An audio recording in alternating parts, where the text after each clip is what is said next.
Hello everyone. So you join me in the salubrious surroundings of Chatsworth House. It's 20th of June today, 2025, and I just wanted to do a little video. I thought it was about time I did a little face-to-face video to make a change from all the walking videos that I do. And I thought today I would choose to talk about the changes to the mental health system that I've seen over the years, not just within my own lifetime, but over the, a bit broader through the course of history, certainly in this country anyway. So just to give you the background to this, I work as a mental health nurse. So I've been working as a mental health nurse for about 7 years, and I work on a rehabilitation unit. So the idea is that the patients that we have are at the kind of point, at the stage where they're able to be rehomed in the community with a support package.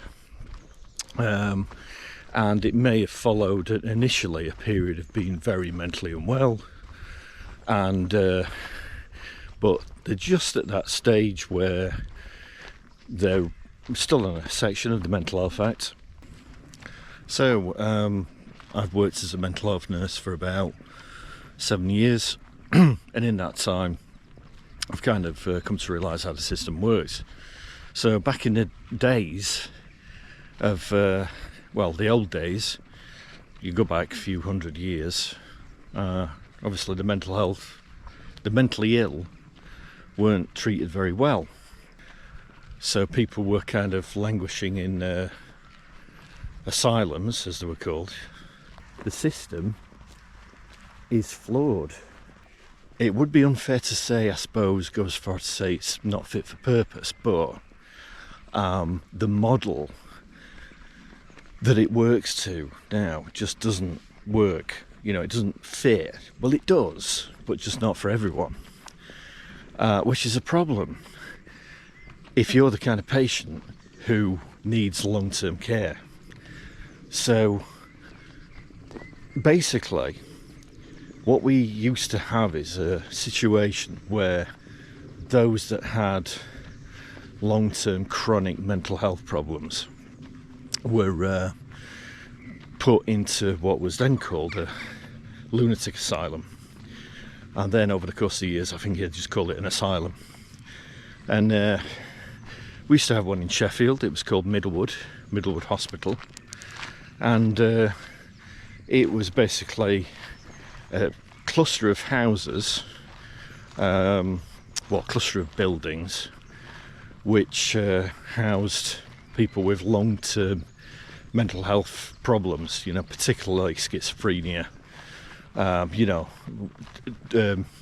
conditions that can be hard to treat with medication.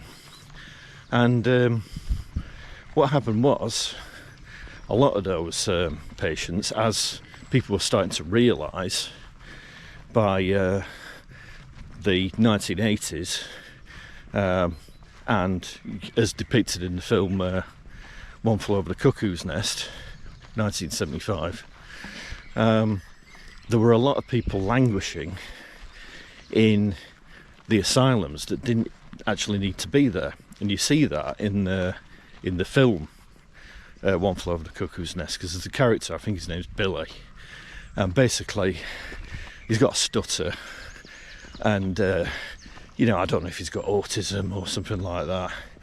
Back then nobody even knew what autism was, at least not to the widespread extent that it is now known by. So and Jack Nicholson, his character, says to him, what are you doing here? You should be out and about bird dogging chicks and banging beaver, and so fair point.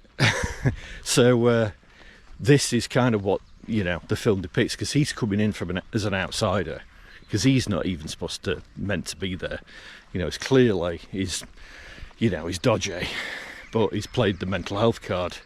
You know, he's pretended to be mentally ill, but it backfires on him.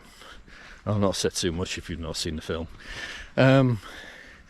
So we get to the point where Enoch Powell, the MP, he proposed that the asylums will be closed, you know, and people were rehoused in the community. Now, Margaret Thatcher was well on board with that because, as a capitalist, she didn't want people relying on the state.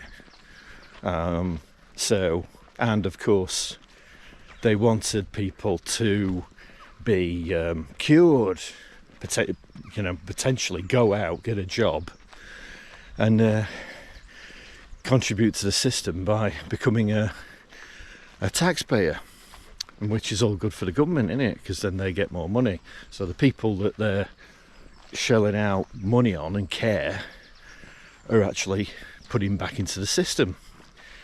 The only problem is it doesn't work that as simple as that. So what we have is people who are now things have gone too much the other way. And then back in the 50s, if you look back far enough, you had even unmarried mothers who were put into the asylums just simply because they didn't conform to society's norms. And at the time, given the fact that, you know, marriage, the sanctity of marriage, and, you know, was more of a big deal than what it is now. If you were a woman, you couldn't be an unmarried mother. You know, that was immoral. You know, there was something wrong with you. So if there was something wrong with you, oh well, I guess where do we put you? Oh, we'll put you in an asylum then, even if you might not have had a mental health problem. So, you know, the point is that there were people in asylums who shouldn't even have been there, you know, and those that might have had a first episode of, a first mental breakdown, first episode of schizophrenia, you know, might end up being there for life. Once they're in, they can't get out.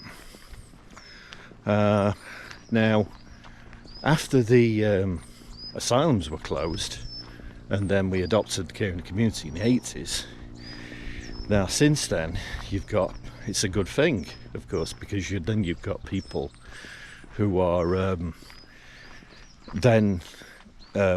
living in the community who, probably didn't need to be in an asylum in the first place. But it only goes so far.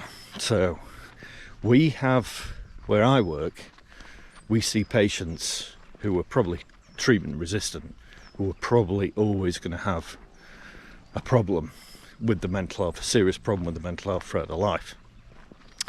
And you can't expect those people to go out into the community, get a job, given all the medication that they're on as well, which can give you brain fog, lethargy, insomnia, or the opposite, maybe you sleep too much. You know, it's not it's not easy to hold down a job in those kind of circumstances.